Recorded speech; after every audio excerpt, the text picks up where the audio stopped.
আলোকচিত্র সংরক্ষণ করি, ইতিহাস রক্ষা করি।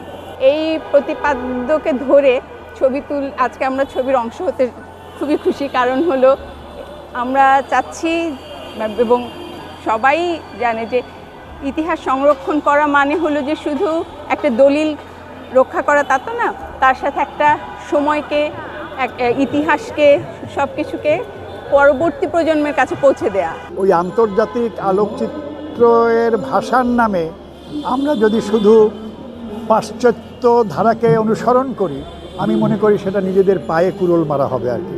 তো সেই শপথ আজকে আমরা নিতে চাই যে বাংলাদেশের নিজস্ব আলোকচিত্রের ধারা তৈরি হোক। আজকের দিনটা তো বহু প্রতীক্ষিত। এই দিনটা প্রথম তো 1839 সালে ফটোগ্রাফি যখন মানুষের ছবি তোলা সম্ভব হয় এবং দাগুয়ের যখন ফ্রান্স সরকারকে তার রিসার্চের এটা তুলে ধরলেন যে আমি একটা জিনিস আবিষ্কার করছি যার নাম হচ্ছে ফটোগ্রাফি এবং এটা দিয়ে মানুষের ছবি তোলা যায়।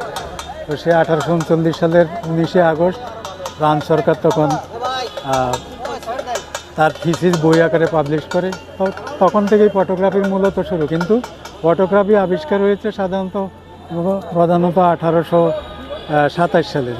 নিসিফর নিক্স উনি বিশ্বের প্রথম আলোকচিত্র তৈরি করেন এবং সেটা ছিল তার বাসায়, কবুতরের বাসার একটা ছবি, যেটা সারা বিশ্বে এখন সবচেয়ে মূল্যবান একটা জিনিস, অমূল্য সম্পদ।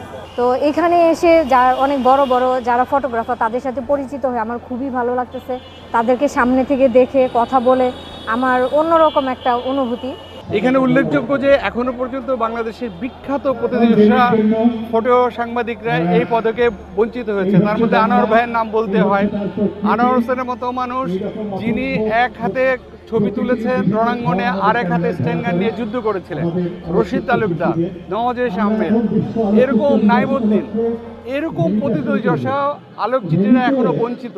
অতএব আমি রাষ্ট্রের থেকে বলবো যে আমরা স্বাধীনতা 54 বছর পেরিয়ে গেছে, এই আলোকচিত্রের শিল্পীদেরকে অবদান স্বীকার করুন।